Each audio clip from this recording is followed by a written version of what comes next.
2, 3, 4 আর team তারা মাঠে পারে ডিম। রিয়াল মাদ্রিদ যে এই ম্যাচটা হারবে সেটা মোটামুটি আমরা সবাই ধারণা করেছিলাম, কারণ রিয়াল মাদ্রিদ আর আগের রিয়াল মাদ্রিদ নেই। এখানে প্রপারলি প্লেয়ারদের কন্ট্রোলে চলে গেছে রিয়াল মাদ্রিদের ড্রেসিং রুম। যে প্লেয়ারটা একটু বেশি চিল্লাতে পারবে সেই প্লেয়ারটা একটু বেশি সম্মান পাবে, এটা তারা মনে করতেছে অ্যাজ ইউজুয়াল। যার ফলে কী হচ্ছে, রিয়াল মাদ্রিদ সেকেন্ড টিয়ারের একদম রেলিগেশন জোনের একটা টিম আলবেসিতের কাছে হেরে গিয়েছে। এখন আপনারা বলতে পারেন যে হয়তো রিয়াল মাদ্রিদের মিসিং কিছু প্লেয়ার ছিল যার কারণে রিয়াল মাদ্রিদ হেরেছে। আরে ভাই, মিসিং থাকলে কি হবে? রিয়াল মাদ্রিদে যারা খেলছে, Vinicius junior 10x Vinicius junior, যার কারণে জাবি আলোনসোকে স্যাক করে দেওয়া হয়েছে।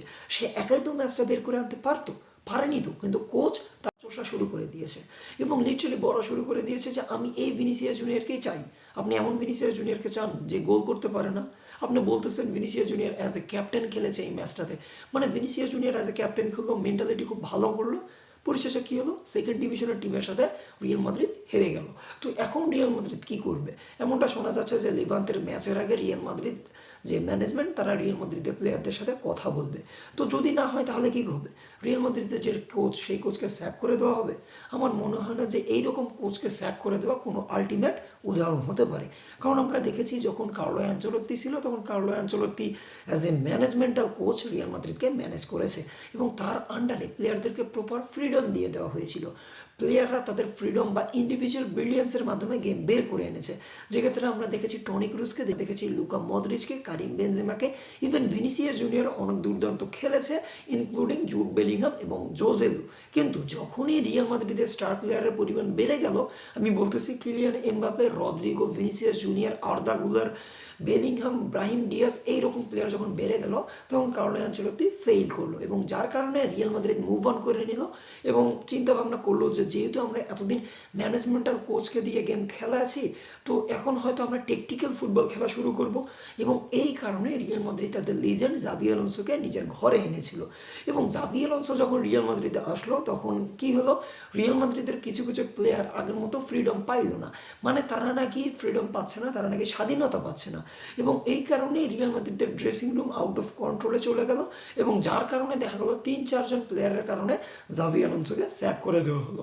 তো ওই প্লেয়ারগুলো ছিল Vinicius junior, Valverde, Trent Alexander Arnold, ছিল আমাদের রদ্রিগো, আবার ছিল কিলিয়ান এমবাপ্পের নাম আসতেছে, যদিও কিলিয়ান এমবাপ্পে পুরোপুরি জাভি আলোনসোর পক্ষে ছিল, আরেকজন হচ্ছে মাস্তানতুয়ানো। তো এই সকল প্লেয়ারের কারণে জাভি আলোনসোকে স্যাক করে দেওয়া হলো।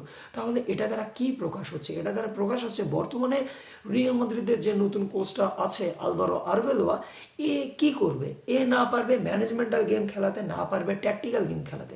কারণ যখনই সে ট্রাই করবে ম্যানেজমেন্টাল গেম খেলাতে তখনই তার মাথায় আসবে যে এই কারণে তো কার্লো আনচেলত্তি থেকে স্যাক করে দেওয়া হয়েছিল, আমি যদি এটা খেলাতে গিয়ে ভুল করি তাহলে হয়তো আমাকেও স্যাক করা হবে। এবং যখন সে চাইবে ট্যাকটিক্যাল গেম খেলাতে তখন তার মাথায় আসবে জাভি আলোনসোর কথা, কারণ জাভি আলোনসোর এই ট্যাকটিক্যাল গেম খেলানোর কারণে তাকে স্যাক হতে হয়েছে, যেক্ষেত্রে প্লেয়ারদের ফ্রিডম চলে গিয়েছে এবং এর ফলে কি হবে, সে তার যে আইডিয়া সেই আইডিয়া খাটাতে পারবে না, কারণ তার আইডিয়া হচ্ছে গেগেন প্রেস। আপনাদের কি মনে হয় রিয়াল মাদ্রিদে কিলিয়ান এমবাপ্পে, ভিনিসিয়াস জুনিয়র, রদ্রিগোকে দিয়ে গেগেন প্রেস সম্ভব? না, সম্ভব না। কাউন্টার অ্যাটাকও সম্ভব না, কারণ সবাই হচ্ছে লেফট উইঙ্গার, রাইট সাইড পুরোপুরি জিরো এবং এর ফলে সে কী হবে, সে প্লেয়ারদের চাটা শুরু করে দিবে। আলটিমেটলি সে চাটা শুরু করে দিয়েছে, কারণ আলভেসিদের ম্যাচে আমরা দেখেছি যে এই ম্যাচটা রিয়াল মাদ্রিদ হেরে যাওয়ার পর সে বারবার বলতেছিল it's my fault, it's my fault. হ্যাঁ, এটা আমরা জানি যে এই প্রেস কনফারেন্সে আপনি প্লেয়ারদেরকে ডিফেন্ড করবেন, কিন্তু ভিতরের রিপোর্ট থেকে এটা জানা গিয়েছে এবং বিভিন্ন স্প্যানিশ গণমাধ্যমে এটা ঢালাও করে প্রচার হচ্ছে যে সে ড্রেসিং রুমে গিয়েও বলতেছে যে ইটস মাই ফল্ট। মানে প্লেয়ার খেলতে পারতেছে না, তাও নিজের উপর দোষ নিতে হবে। মানে এই রকম চাটার দল যদি রিয়াল মাদ্রিদকে ম্যানেজ করে, আমার মনে হয় রিয়াল মাদ্রিদের অবস্থা খারাপ হবে এবং এই খারাপ হওয়ার কারণে আমি কোচকে দায় দিব না, আমি দায় দিব পুরোপুরি ম্যানেজমেন্টকে।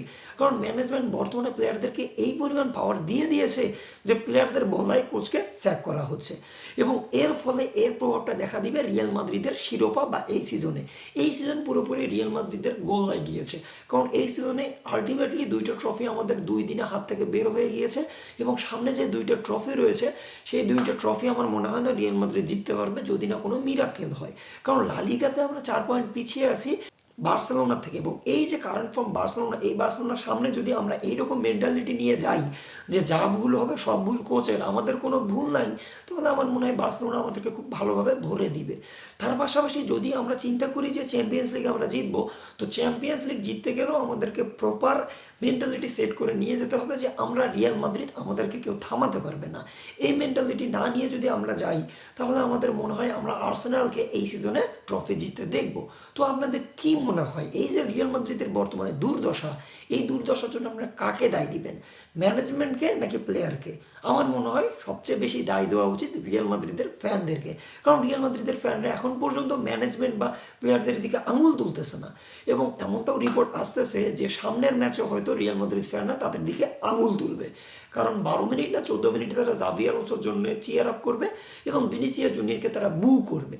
এটা কোনো সমাধান হতে পারে না। আমার মনে হয় সমাধান টানতে হবে ম্যানেজমেন্টকে, যেখানে তারা প্লেয়ারদের মাথার উপর থেকে যেন তাদের অদৃশ্য হাতটা সরিয়ে নেয়, যার ফলে প্লেয়াররা হাম্বেল হবে এবং রিয়াল মাদ্রিদ তার পুরনো যে ইতিহাস সেই ইতিহাসে ব্যাক করবে।